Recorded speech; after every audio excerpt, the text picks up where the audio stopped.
Si vous regardez bien cet homme, depuis 40 ans, il vend une seule chose. Il ne vend pas de l'immobilier, il ne vend pas des hôtels.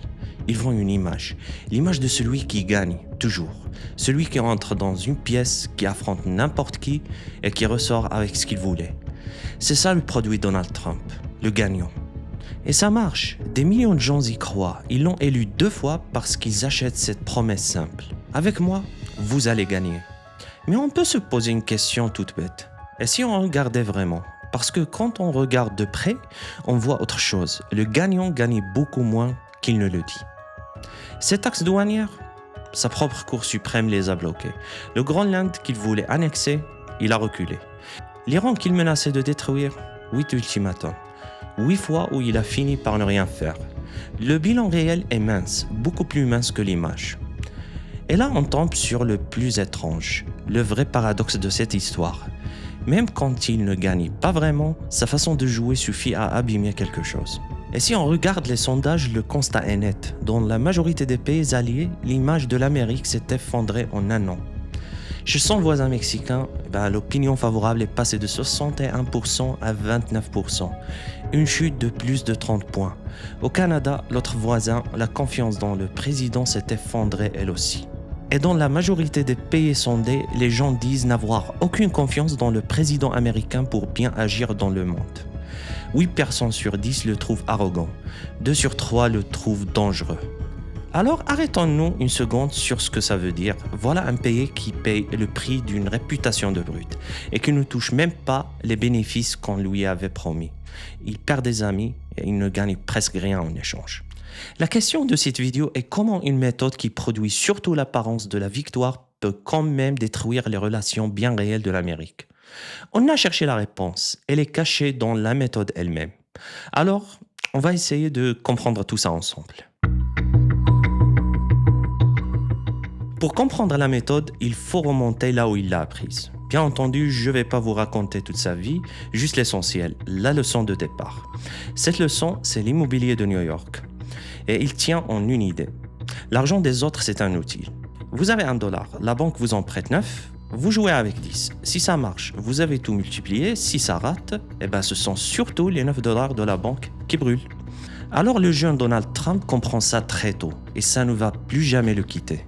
Et puis, en 1987, il écrit un livre, The Art of the Deal, l'art du deal. Ce livre ne vend pas vraiment des conseils, il vend un personnage, le négociateur ultime, celui qui gagne toujours. Et ce personnage va devenir plus rentable que n'importe quel immeuble. Maintenant, regardez la méthode elle-même, comment il négocie. Si on décompose sa façon de faire, on trouvera que c'est toujours le même mouvement. Ça commence toujours par la menace, il arrive fort, il promet le pire. Il met une montagne de pression sur la table. Et puis il pousse, il attend, il regarde qui va craquer en premier. Au dernier moment, souvent, il lâche un peu, il adoucit juste ce qu'il faut. Et quoi qu'il arrive à la fin, il vend le résultat comme une victoire totale. Voilà tout son art. La menace, la pression, le recul et la victoire annoncée, toujours dans cet ordre. Et soyons honnêtes, parfois ça marche, la pression fait plier des gens. On va le voir avec des exemples concrets. C'est important de le reconnaître, sinon on ne comprend rien. Cette méthode n'est pas stupide, elle est même efficace dans un certain cadre. Mais ce cadre justement, c'est là qu'est le piège. Parce que cette méthode cache une condition qu'on ne voit pas tout de suite. Elle suppose qu'en face, il y a un adversaire, quelqu'un qu'on peut écraser, quelqu'un qu'on ne reverra jamais. Dans un casino, ça marche. Vous signez, vous gagnez, l'autre disparaît. Vous ne le croiserez plus. Mais le monde ne marche pas comme ça. Dans le monde, l'autre, vous le revoyez. Demain, le mois prochain, dans 10 ans, c'est votre voisin, votre allié, votre partenaire commercial et stratégique. Et quelqu'un que vous avez humilié hier se souvient de tout le jour où vous avez besoin de lui. Voilà l'erreur, au cœur de tout. Trump applique une logique de coût unique à un monde fait de relations longues. Et on va voir ce que ça donne sur 3 terrains. Premier terrain, ce sont les alliés. Et l'arme préférée là, de notre ami Donald Trump, ce sont bien évidemment les taxes douanières, les tarifs. L'idée est simple, taxer tout ce qui entre aux États-Unis pour forcer les autres pays à renégocier. En moins d'un an, le taux moyen passe de moins de 3% à près de 17%, du jamais vu depuis presque un siècle. Et au début, ça fait exactement ce qui était prévu. Les dirigeants accourent, ils négocient, l'Europe finit par accepter un accord 15% de taxes sur ces produits. Sur le moment, Trump appelle ça une victoire. Oui, pour Donald Trump et sa méthode du dealmaker, c'est une victoire, mais il faut aussi écouter comment l'autre côté le vit. En France, le Premier ministre de l'époque parle d'un jour sombre pour l'Europe, d'un acte de soumission. Vous voyez ce qui se passe? L'Amérique a peut-être gagné quelques points de taxe, mais elle vient de transformer un ami en quelqu'un qui se sent humilié. Et cet ami commence à se poser une question toute neuve. Est-ce que l'Amérique est encore un partenaire? Ou juste quelqu'un qui me raquette quand il est le plus fort? Et il y a une deuxième couche. Souvenez-vous, on a dit que le gagnant gagnait moins qu'il ne le dit. Le 20 février 2026, la Cour suprême des États-Unis tranche 6 voix contre 3. Ces taxes, le président n'avait pas le droit de les imposer comme il l'a fait. Et d'un coup, plus de 200 milliards de dollars de taxes déjà perçues se retrouvent dans le flou. Des entreprises réclament leur argent, près de 2000 recours sont déposés. Donc faisons le compte ensemble. Il a froissé ses alliés, il a passé pour un acteur. Et à la fin, ses propres juges lui disent non. Le ressentiment, lui, reste. En revanche, la victoire, elle s'évapore. Deuxième terrain, et là c'est encore plus parlant parce que cette fois, la méthode ne vise pas un rival, elle vise un ami, le Groenland, un territoire attaché au Danemark. Et le Danemark, c'est un allié, un membre de l'OTAN, un pays que l'Amérique s'est engagée à protéger. Début 2026, Trump veut le Groenland et il sort toute la panoplie. Il menace de taxer les Européens qui s'y opposeraient et pendant des semaines, il refuse d'exclure l'usage de la force. La force contre un allié. Et puis, comme souvent, le recul. À Davos, Trump finit par dire qu'il n'utilisera pas la force. Donc, encore une fois, le gagnant n'a rien gagné. Le Groenland n'est pas américain, il ne le sera pas, mais regardez ce qui reste. Dans toutes les capitales alliées, un message est passé. Un message que n'oublie pas. Avec cette Amérique, même être un ami ne vous protège plus. Et ça, aucune marche arrière ne l'efface. Le mal est fait le jour de la menace, pas le jour du recul. Troisième terrain, le plus lourd parce qu'ici la méthode quitte l'argent, il entre dans la vie et la mort, c'est l'Iran. Le conflit éclate fin février 2026 et à partir de là, il faut suivre un schéma très précis parce que c'est le cœur de tout ce qu'on essaye de comprendre. Depuis le début de ce conflit, le président américain fixait en public au moins 8 dates pour frapper l'Iran. 8 ultimatums. Il les a tous annulés. En avril, il a averti qu'une civilisation entière va mourir dans la nuit. Puis il prolonge la trêve. Plus tard, il menace de prendre le contrôle du pétrole iranien, puis il dit que les négociations avancent et il recule. Le 11 juin encore, le matin, il promet des frappes plus grandes, plus puissantes, le soir, il les annule en disant qu'un accord est presque bouclé. D'ailleurs, l'Iran l'a démenti. Vous reconnaissez le schéma? On l'a déjà vu ensemble. La menace, la pression, le recul de dernière minute et on recommence. C'est exactement la méthode du casino, sauf qu'ici, l'enjeu n'est plus un hôtel qui ferme. Et le coup? Regardez-le bien. À chaque menace, les marchés tremblent, le pétrole s'envole et entre deux ultimatums, des gens meurent. Mais il y a un coup encore plus profond, plus invisible. À force de menacer sans frapper et parfois de frapper sans finir, plus personne ne sait ce que vaut la parole de l'Amérique. Et ça, pour une superpuissance, c'est une perte énorme. Parce que la force d'un géant, ce n'est pas seulement ses armes, c'est que sa parole fasse peur. Le jour où sa parole ne veut plus rien dire, le géant devient juste bruyant. Et il y a un quatrième terrain, celui auquel personne ne s'attendait, parce qu'il n'a rien à voir avec la politique. C'est le football. Les États-Unis sont en train d'accueillir la Coupe du Monde, le plus grand événement sportif de la planète, le moment où le monde entier est censé se rassembler. Et là, on voit la méthode débarquer sur un terrain de foot. L'équipe du Sénégal fouillait sur le tarmac à sa descente d'avion. Tout était filmé, la vidéo fait le tour du monde. Un joueur irakien retenu près de 7 heures à l'aéroport de Chicago. Le photographe de son équipe gardait plus de 10 heures puis renvoyé chez lui. Un arbitre somalien désigné par la FIFA elle-même pour ce tournoi refusait à l'entrée du pays. Et le président américain qui écrit en public que l'équipe d'Iran ferait mieux de ne pas venir pour leur propre sécurité. Même sur un terrain de jeu, la méthode est la même. La pression, l'intimidation, le rapport de force sur des équipes nationales venues simplement jouer au ballon.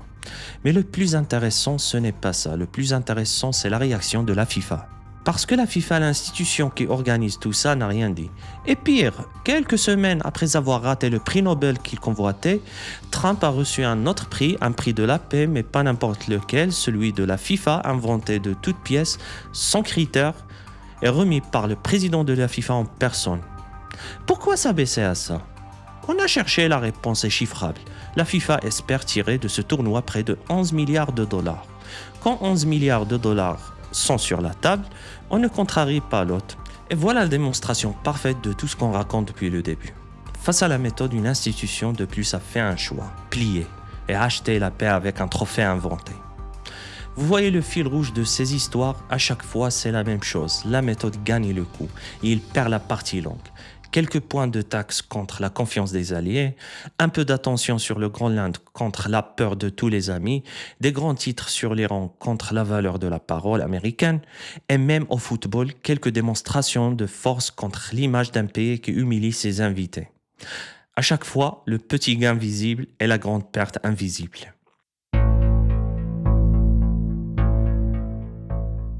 Maintenant, prenons de la hauteur parce que derrière ces histoires, il y a un mécanisme, un seul, et c'est lui le vrai sujet. Il y a deux façons d'avoir du pouvoir sur les autres. Vous pouvez vous faire craindre ou vous pouvez vous faire désirer. Pendant 80 ans, la vraie force de l'Amérique, ce n'était pas seulement son armée, c'était que le monde voulait lui ressembler. On voulait sa musique, ses films, son mode de vie, on rêvait d'y aller, le rêve américain. On copiait ses idées, des pays entiers faisaient la queue pour devenir ses alliés. Ça, c'est une forme de pouvoir énorme et presque gratuite. Quand les autres vous désirent, vous n'avez pas besoin de les forcer, ils viennent à vous.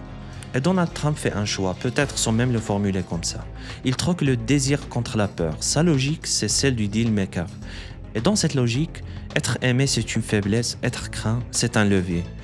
Dans une négociation isolée, il a raison. La peur est plus efficace. Elle fait plier plus vite. Le problème, c'est ce que la peur ne fait pas. La peur ne fidélise personne. Il ne crée pas de loyauté. Au contraire, il pousse les gens à chercher la sortie. Un allié qui a peur de vous ne devient pas plus proche. Il commence à se réarmer, à chercher d'autres partenaires, à se dire qu'il vaut mieux ne plus dépendre de vous. Et c'est exactement ce qu'on voit. Les alliés européens qui augmentent leur budget militaire comme jamais depuis des décennies pour dépendre un peu moins de l'Amérique. Maintenant, je vais sortir de mon rôle d'analyse 2 minutes, je vais vous dire ce que moi j'en pense et vous en faites ce que vous voulez. Ce qui m'inquiète, ce n'est pas un homme, les hommes passent. Ce qui m'inquiète, c'est la méthode. Parce qu'une méthode, ça se copie.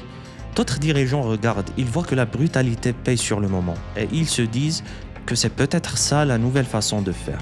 Le vrai danger, à mes yeux, ce n'est pas que l'Amérique se fasse détester 4 ans.